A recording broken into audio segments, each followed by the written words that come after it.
Today we're starting the show with a story we're super excited to bring you. What we're going to do with you today is hopefully have you reframe retirement at the end of the show. We have for you two inspiring guests who will be breaking down how they've turned the definition of retirement, the definition of stepping down, especially today when retirement itself is happening so early. They've changed the definition of it and relooked at their lives. In India, remember, retirement is often symbolized as the end of an era, but here we are trying to tell you actually life can have another very thrilling chapter on the other side. We look at these retired people, and remember, we are also in times when people are retiring much earlier. 40s are the new 50s, as they say in some way, and it's high time we sort of reframe what hanging up your boots really means. Like Toya said, we've got some extraordinary, inspiring story for you. One person we'll start with is someone who's just touched down from her Europe trip just days ago. Here's a glimpse of what she did there. Then we'll come back to have a chat.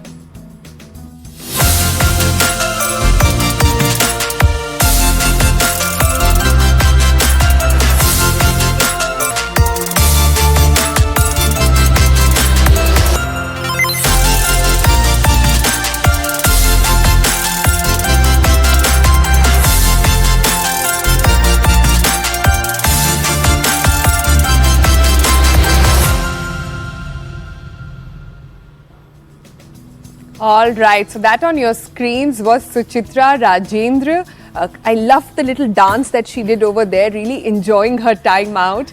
And she is with us here in the studio as well. She has been a dynamo of sorts who retired at 53, launched her own boutique firm, and now spends her time in sort of adventuring around the globe. Talk about trading a 9-to-5 job for a full-time 5-star experience over there. Hi there, good morning. Good morning, Sonal. Good morning, Toya. Love to be here. Can we ask you a little bit, Suchitra, about first the trip you've just come back from? Right now you are, in the last few years itself, you've traveled a lot. We know that. We know that you also are running a boutique firm. You're also mentoring younger women across the country. So we'll talk a little bit about that. But just first tell us the trip you went on. You were on the trip with a number of other women, some of who had also retired in their 50s, in their 60s. You, in fact, encouraged the trip to happen. And in the last few years, you've gotten together other groups of people too to go adventure across the globe. Tell me, do you find it hard to encourage others to kind of just, grab their bags and go? As you said, retirement is no longer hanging up your boots or anything like that. It's just a way of looking at a way of looking at time, right? And saying, what do I really want from this time that I have now? And what do I want to be, and who do I want to really show up as? And I think women across are also having spent a lot of their lives being the mother, being the wife, being the household manager, also the working woman, the professional. And now as things get simplified, we've reached our financial goals, we've have our kids all settled and doing their own stuff. Now it's time to really look at who we want to be. And I think, so it's not difficult when you talk about, hey, let's go on a trip.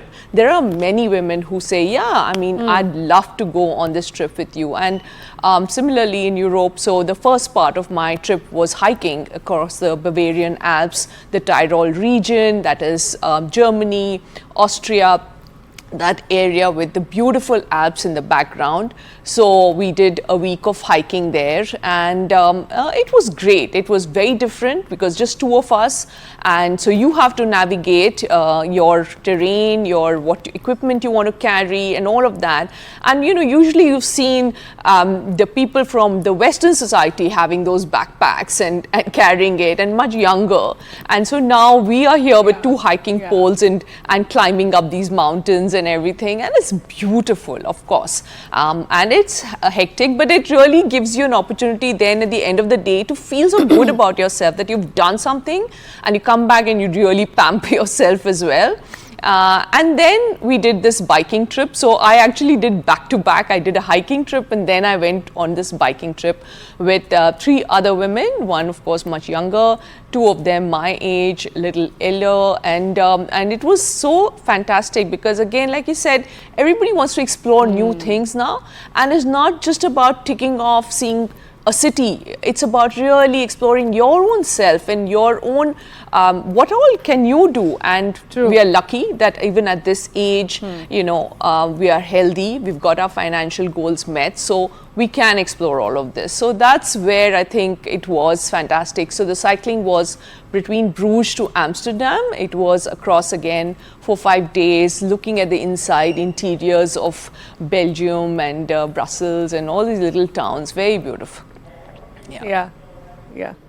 So Suchitra, I must say, you're 50, you don't look it. You're looking absolutely fabulous, and I think all the love and happiness that you've experienced is really coming in, and such an inspiration, especially even for women like us who started working very early and can't wait to get into a phase where all responsibilities can be set aside and just go out and travel. So this is great. But tell me, a concept of women going out, or you know, your gal pals going on a trip, very common abroad, not so much in India. Has the perception changed? Are you still getting rolling eyes and eyebrows from family and friends saying, are you going to be safe? How will this work out? The minute it is about, like you said, you know, when you're going out of the country, actually people are more comfortable because I think people have this notion that going out, unfortunately for us, is seen much safer.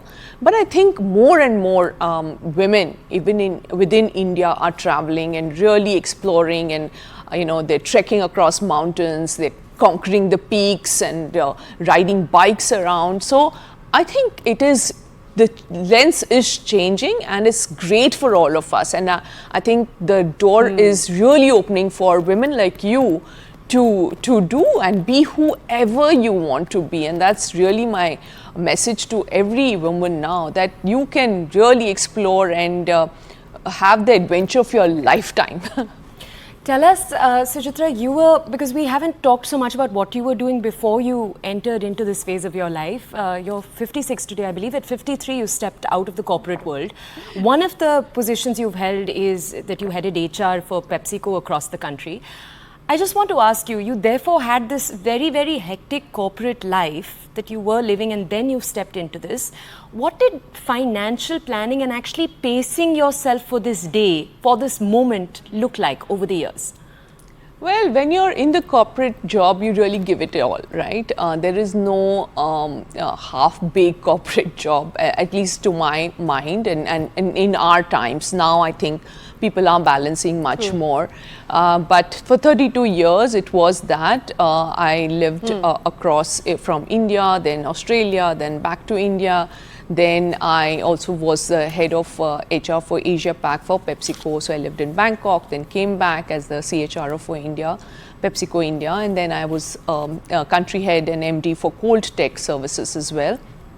So all of that, you know, you give it your all, you are passionate as ever, dedicated, and you keep looking at it. And then when you one day think, okay, is this what next? And then you look at your financial goals and you say, hey, actually, I've met them, and I've met my goals, and I can now define what I want to do, who I want to work with, what kind of projects I want to do on my own terms.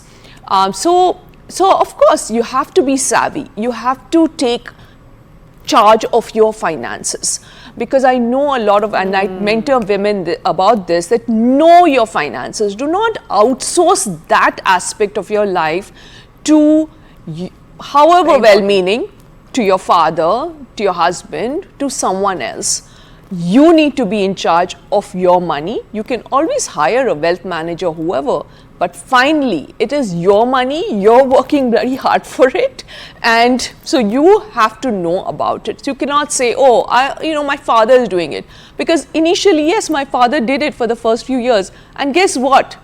He was a government servant, so where would he put it? In fixed deposits. That ain't going to get you your financial goals anytime soon. Definitely not for a month holiday in Europe. So you need to be very, very savvy about where you want to have your money, and therefore the risk is yours, but also therefore you are reading and you are learning and you are talking about it. Unfortunately, men do much better job about it because they form networks and they keep asking, "Acha, yahan invest kiya? Acha, wo ho raha hai? Acha, ye," and women tend to take a back step on that. We tend to say, "Oh, we're not going to be really talking about this." I don't know why, but we need to. We need to actively talk about money. We need to talk about where we're investing. What's the next big thing? Have we got the risk appetite for it?